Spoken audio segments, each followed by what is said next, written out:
My father used to tell a story about his mother, my grandmother, who died long before I was born. Of course, I paid attention to the story because it was about my family, but even more so because I was named after this grandmother. Nora and Martin, my grandfather, grew up together in a small village in Western Ireland. Martin took off for the New World and promised that when he got himself established there, he would send for her to come and marry him in America. He settled in New York City, found work, got a place to live, and sent for Nora. On the day she arrived in America, for some reason, my dad was always a little vague about this, Martin couldn't make it to the dock to meet her. So he gave someone $5, which was a lot of money around the turn of the century, to meet up with Nora and bring her to where Martin was living. Unfortunately for him, the guy took the money and never showed up. So there was Nora, waiting on the dock for her fiancé, who never showed. She couldn't reach him by phone. She had no way of knowing what had happened. She was all alone in a strange country. Seemingly, one of the worst situations she could have been in. Here's the part of the story that I loved. Instead of moping or collapsing, Nora said, to hell with him, left the dock, left New York City, and got on a train to take her to where distant cousins of hers lived, somewhere in the Midwest. My dad was a little vague about that, too. Eventually, Martin found her there, convinced her to forgive him, they got married, and became my grandparents. What I took from this story was that I was named after a woman who wasn't waiting around for anyone. A woman who took her fate into her own hands, even when she was in a strange city, in a strange country, and believed she'd been unceremoniously dumped by the man she loved. This is an ancestor, a namesake to be proud of. I honestly don't know if this story is true.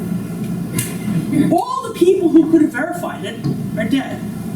I never even took the first, simplest steps to find out if there's any collaboration of any details of this story. It never really mattered to me whether the story was true or not. I wanted it to be true, and I lived my life as if it were. We do live our lives by stories. We tell ourselves and each other stories all the time. True stories, not so true stories. Stories we want to believe are true. Stories that tell us things about our families, about our histories, about ourselves. Human beings are programmed to understand the world through stories.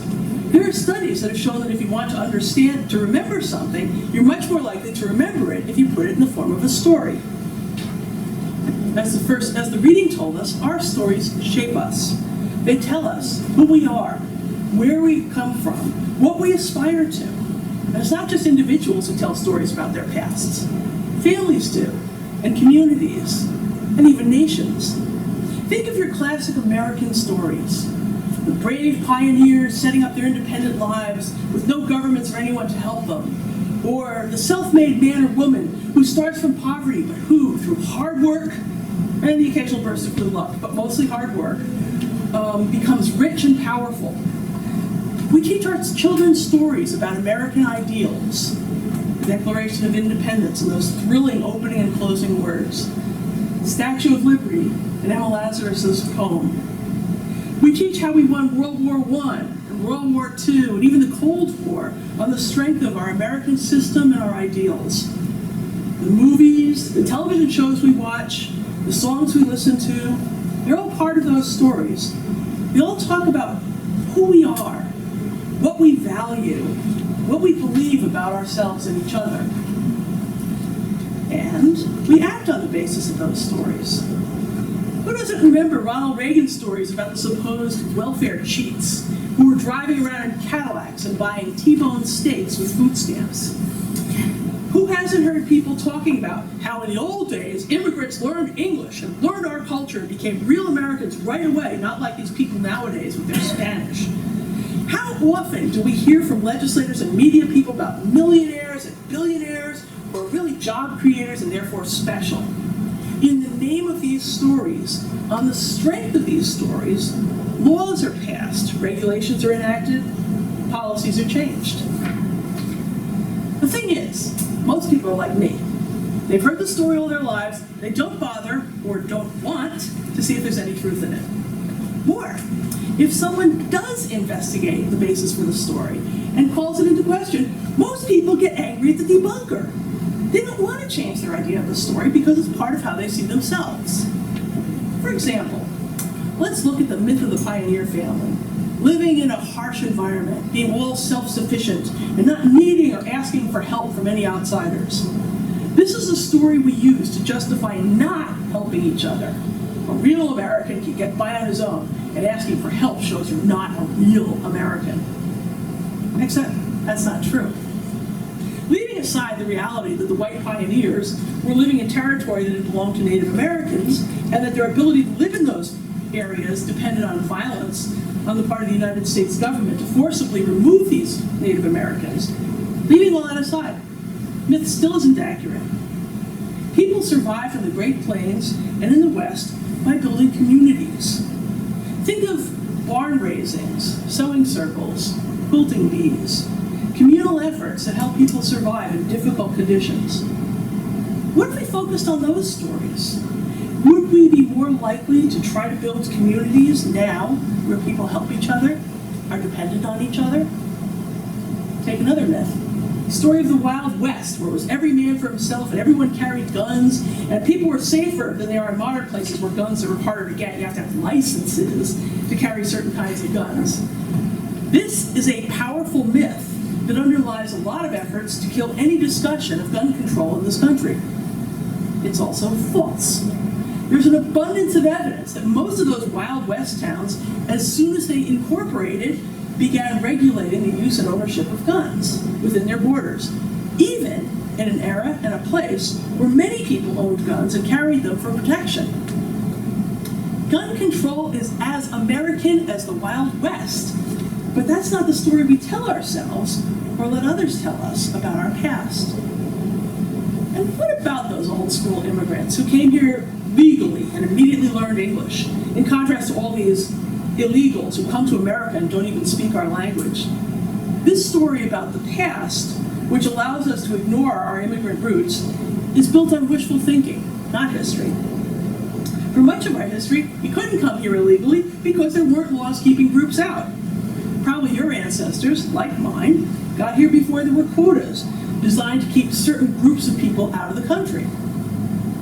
Comparing them to modern immigrants is comparing apples to oranges. And it doesn't even take a lot of research to discover that most immigrant communities in the past clung to their own languages and their own customs for at least the first generation. There were areas in cities where nobody spoke English. And immigrants, American-born children then, like immigrants, American-born children now, had to translate for their parents and mediate interactions with the official English-speaking world.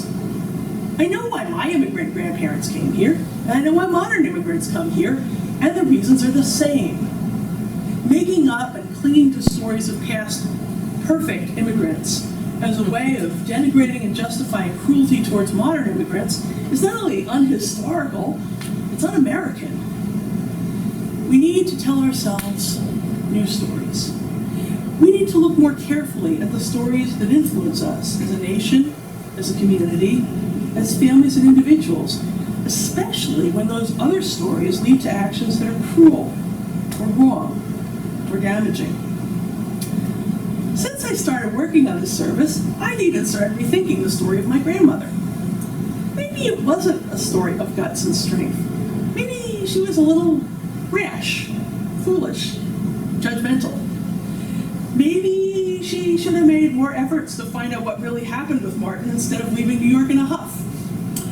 And maybe the reason Martin could find her was because she reached out to him from a relative's home. Maybe it's a story of forgiveness and reconciliation.